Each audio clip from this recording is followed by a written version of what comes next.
Here we are again, another Mark's Headroom. Wow, this is February 27th, 2026. Lots going on in the world. Hope everything's well with you. It's okay here. Got a new dog, Betty. Um, half, um, what is she? She's a big dog. She weighs about 100 pounds. And she's half Karachican, which is a Hungarian sheepdog. And the other half is what is it? It'll come back to me here in a minute. Um, a Pyrenees. So it's a half. It's a PK, half Pyrenees, half Karachican. So no one's heard of Karachican. Most people have heard of Pyrenees, but it's a big dog. It's a cattle herding dog, and it was raised in Waco. It's three. Betty is 3 years old, and she was on a sheep farm in Waco with Mennonites for the first 3 years of her life, and she was abandoned and was eating whatever the sheep had been eating when the rescue found her. And I think she'd been in rescue for, what is this, February, since November. So she had been in rescue for about 3 months. And it's been an interesting ordeal to walk Betty twice a week, and because she's very reactive to other dogs, and it's really fascinating to deal with the primal. And in fact, Betty really inspired me a couple of weeks ago to put that article together that's on Transcendent and on my website roachcreative.com about the call of the wild, because she has that wildness, and we've been um, trying to help her, conform and get comfortable with the home here in Austin. So that's been fun, interesting, and it's the first dog. Although I've been around dogs um, most of my life, especially since I was married. My wife would bring home dogs, new dogs, almost every time I left town. And so I've taken care of quite a few. And but I'm really enjoying this. This is one that I went and met Betty for the first time at the rescue, and it's a pretty rigorous process that you go through to get a dog out of rescue. And unfortunately, fortunately for me, my partner is just a real avid dog lover that's been with domestic animals her entire life, and is really committed to that process and really needed this. And I didn't realize how much I've benefited from it until just now, until just recently, that I noticed how much that gap between losing the last dog, and I think it's probably been about 6 months since that happened. And um, so anyway, that's quite a positive in my life today. And um, it's like having a kid around again, and it's kind of fun. So what's going on? The This week was an interesting week. The term awe came to mind more than once, and there were actually three different people that brought up kind of the same vibe to me, and in different from different angles, from different perspectives, and all of it was much of a surprise, and which is kind of ironic. But anyway, I found myself writing at the end of this week to about awe. And I really struggled this week with all the material that I put together for my energy channel, for Transcendent, and for Mark's, or from for the new show, which is the comedy series tonight, or Headroom tonight, and I really fought um, and wrestled with all the writing that I do in the preparation for all the different work that I've been putting out on videos and the writing that I do, the articles as well as the books that I've published recently. For some reason, this was a very difficult week in putting all that material together. Sometimes it just flows, and this time I don't get writer's block, but I get um, I guess I get discouraged. I Even though that I'm getting a lot of feedback on the work I'm putting out there on YouTube, TikTok, especially even Facebook and Instagram, and I don't know whether it's something that where I expected something different to emerge once I was putting all this out here, but I think I have looked back and realized that I've just published 26 books um, at the end of last year, and that I have put out, excuse me, probably nearly 1,000 videos in 2025, and I'm slowing down and trying to be a little bit more articulate about what I put out there now because I've got a large body of work to reference to in terms of the life and lifestyle work and philosophy and the trauma work. There's a huge body of work around that. And then I've taken the energy work, having FutureWise Energy out there for a year, and it's I've got a massive video library out there on that as well as many articles that I've published alongside those videos. So the those processes have been a lot of fun, and I learn a lot from delivering them. It's an interesting way that I work, but I find that this place that I have in my mind versus the place that I have in the delivery are two different worlds. And I am really thinking seriously about doing some work and expanding some of this work to include some I wouldn't call it a podcast because I really don't see myself putting on a set of headphones. Somehow that seems really confining to me, and I'm not necessarily, with my PTSD, I'm not sure that I really could deal with being confined like that in a studio, and then with headphones on and feeling all confined. But I'm trying to find a way to work around that. But I would like to start engaging with others and interacting. I think that would be challenging. It's just like the Headroom tonight work that I'm doing. That was a new challenge to step into to help myself deal with that discomfort and just challenge myself to do stand-up comedy, which I was challenged to do, back in the early 90s. And I really found my inner artist arguing about doing that today, but I did it anyway. And I'll put it out there on Saturday night. I think it comes out at 7.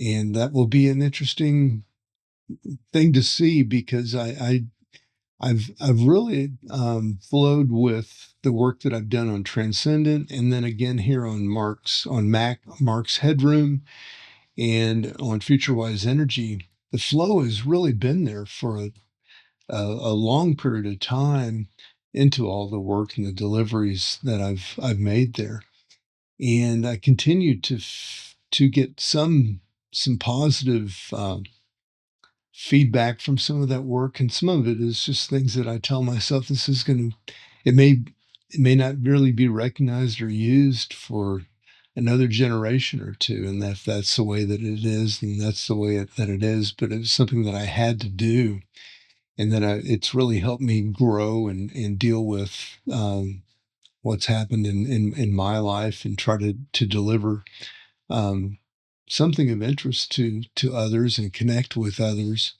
And I know that I've had a lot of, and for me, having one or two, really solid connections with other people during the week that are outside my normal routine, that means the world to me. And so I'm not one that needs a million likes or a million followers, but just that small set of people that keep coming back and engaging, and where you feel like we're in this together. But the awe thing, um, that was pretty fascinating, and I hope that I'm starting to release that Transcendent material on Substack and YouTube on Saturday mornings, I believe. I think that's kind of a, hopefully it's an inspirational and a thought provoking um, process that I can open up in people on the weekends. And so that seems like the appropriate place for that. And then I'm going to start possibly releasing these Mark's Headrooms on Sunday morning, and um, let this kind of be an afterthought for to kind of stack on top of the transcendent work that I'll release on Saturday. That just seems like the kind of the rhythm. And if you have some comments, otherwise, let me know. But that's kind of where I'm coming from right now. It seemed like there was something else. Oh, on FutureWise, I've been getting a lot of people asking me for investment advice on FutureWise Energy and the videos I put out, and I'm really struggling with that because I'm just not. I mean, I resisted. Like my mentor in film and TV and acting told me to do stand-up comedy and thought that would really open me up. And so my mentor in oil and gas, Lou Powers, he wanted me to, 'cause he wanted me to work on my ability to be in front of people and in front of the camera, just like I am now. And he kind of led me to discover or rediscover a theater and film development process back when I was in my late 20s, maybe early 30s. But he also had told me that I needed to to use my abilities in with computers and insight into how systems work, and all the model building that I've done in engineering and in economics and business, and use that in the stock market. And so I'm really toying with that. I think I may start. Well, I have done a lot of that, so I'm not going to tell you that I'm starting new, but I've never really talked about it, and I've never shared it with a lot of other people. And I think I may kind of inch my way into that. So I'm challenging myself to do a few new things, and the comedy, the potentially, interacting with someone else on some of the transcendent FutureWise Energy, maybe Mark's Headroom here. And but I think the comedy is going to be just limited to stand-up comedy. That's that's that's an interesting process to stand here, especially without even an audience to react to you. And as I studied the stand-up a little bit, the process, I understand that in COVID there were a lot of people that had to perform without an audience, and then they found ways to put the audience there, kind of like even some people played sports without um, a crowd. And man, I can't imagine that.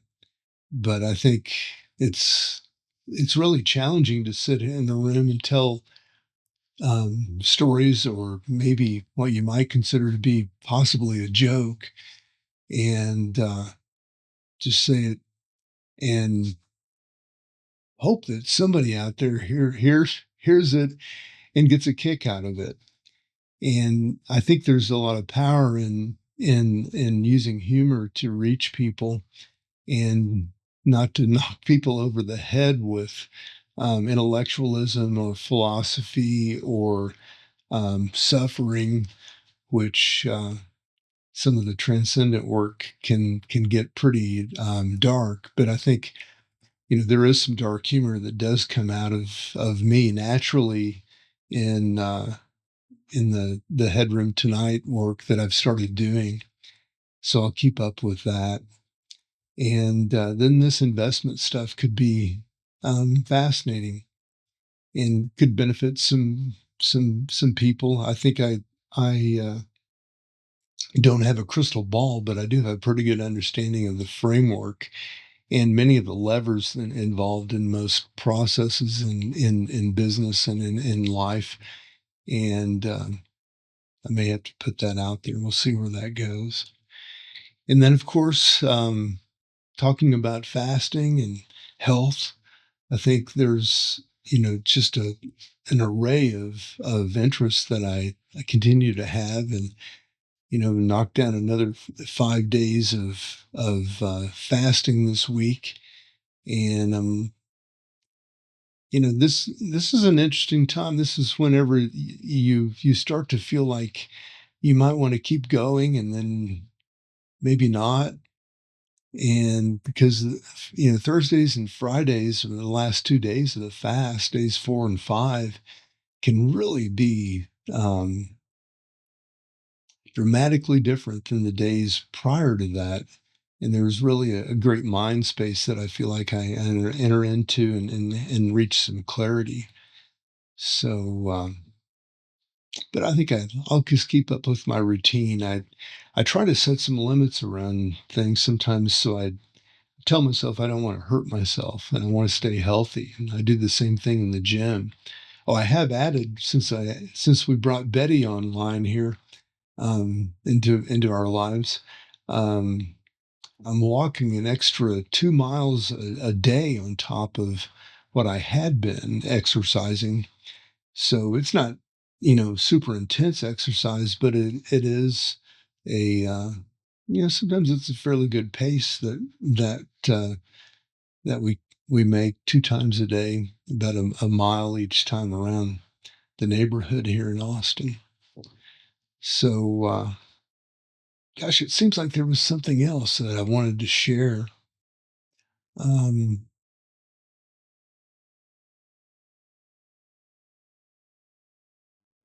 well, check out my awe thing. I think I don't want to spill all the beans there, but that was a very, very. I had trouble putting all that material together for to talk about beginning each scene or each day with a sense of awe, and how much and how interesting it could be, how powerful it could help you connect with other people, and maybe God, and parts of yourself that you may not have considered if you've never heard anyone talk about beginning a scene from a state of awe.